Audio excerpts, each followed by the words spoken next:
talk about the 61 car and the crash that Pierre Capra had. This was this morning. Yeah, look at the top of the picture. Contact's already been there, but look at the remains of the car, and just it looks like there it comes to rest. That's looking up the hill from turn 2. That's the good side of it, That's too. the good side of it, That's and that's all that was left of it as they rolled it back into the front end of that 61 car. Basically gone. I was really concerned for Pierre. They got him out of the car, and the great medical staff here with the American Le Mans Series tending to him. And they took extra precautions. They knew by looking at the damage of that car that it was a big hit, took extra precautions, took him into town, took him to the hospital and for some observation. But it was great to see him back at the track as I walked over here for this qualifying session. I won't say he's ready to go jog.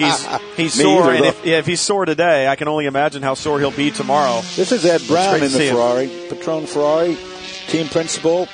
He is in 11th place right now. Actually, now with the sister car, the 01, that's Scott Sharp. And he's also going for a time. Currently in 5th spot, Scott is. So Scott holding down a top 5 position right now on the grid. The 01 Extreme Speed Motorsports Patron Ferrari.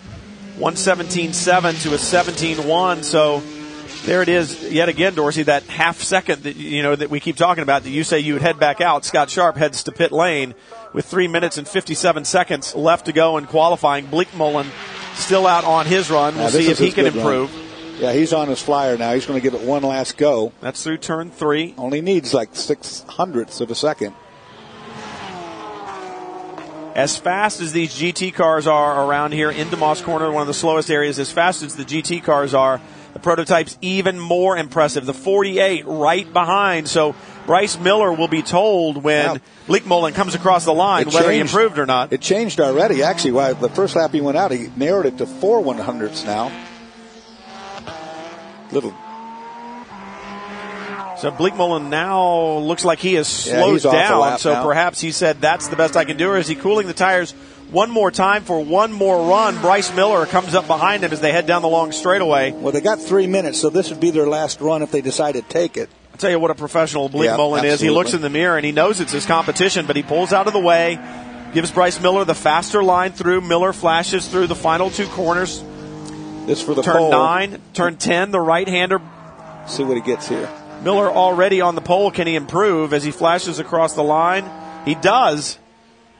Just ever so slightly quicker on that one. A 122.495 to Jerome Bleakmullen's 22.598. So 1/10 of a second. Yep. They're about separating him. It'll be interesting to see if Bleakmullen thinks he has one more left in that Black Swan Porsche or not. Well, that's what I'm talking about, digging deep. It's not a lot you're going to get, but it was a little, wasn't it? It was a 10th.